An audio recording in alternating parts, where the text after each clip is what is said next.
நம்மளை அடிச்சு விரட்டினாங்க. கொழும்புல இருந்து மக்கள் எல்லாம் அடிச்சு விரட்டினாங்க. அங்கிருந்துதான் கடும் துயரம் நம்ம சொல்ல முடியாது. அந்த அளவுக்கு துயரத்தோட நம்ம மக்கள் அகதிகளாக வெளிநாடுகளுக்கு போறாங்க. அங்கிருந்து கிளம்பி யாழ்ப்பாணத்துக்கு வராங்க. வசதி இல்லாமல யாழ்ப்பாணம் அந்த பகுதிகளில் எங்க தமிழர்கள் பெரும்பான்மையா இருக்கிறாங்களோ அங்க குடியேறாங்க. அப்படி 30 ஆண்டு காலம் நம்ம கொடும் அனுபவிச்ச பிறகுதான் ஒரு ஊர்ல ஒரு நாளைக்கு ஒரு கோயில் பூசாரி அவர் நல்லவர். அவர் எந்த மதத்தை எதிர்த்து பேசல, அவர் யாரையும் எதிர்த்து எந்த வார்த்தையும் ஒதுக்கல, அவர் திருடல். அப்படி இருந்தாலும் அந்த பூசாரியை ஏன் கொள்றாங்கன்னு சொல்லிட்டு பெரியவங்க சொல்றாங்க. எல்லாரும் அமைதியா இருக்குது. அப்பதான் அங்கே ஒரு குரல் வந்துச்சு, அது அந்த பூசாரியோட தவறு அப்படின்னு ஒரு சிறுவனோட குரல். அதுவரைக்கும் அதிர்ந்து கூட பேசாத அந்த சிறுவனின் தந்தை அதிர்ச்சி அடைகிறார். என்னடா சொல்ற, எப்படி அது பூசாரியோட தவறு?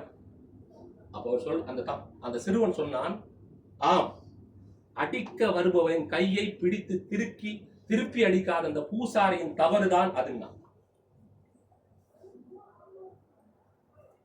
இருந்து பழக்கப்பட்டு விடுகிறது. எஜமானர்கள் ஓநாயை விட்டு விடுவார்கள் என்று நினைக்கிறீர்கள், அடிமைகளை விடுவிப்பார்கள் என்று நினைக்கிறீர்கள். அது தவறுன்னா. அவன் தான் கேள்வி கேட்டான்.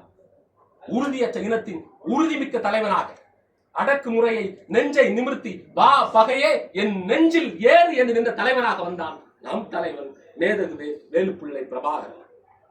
தலைவர்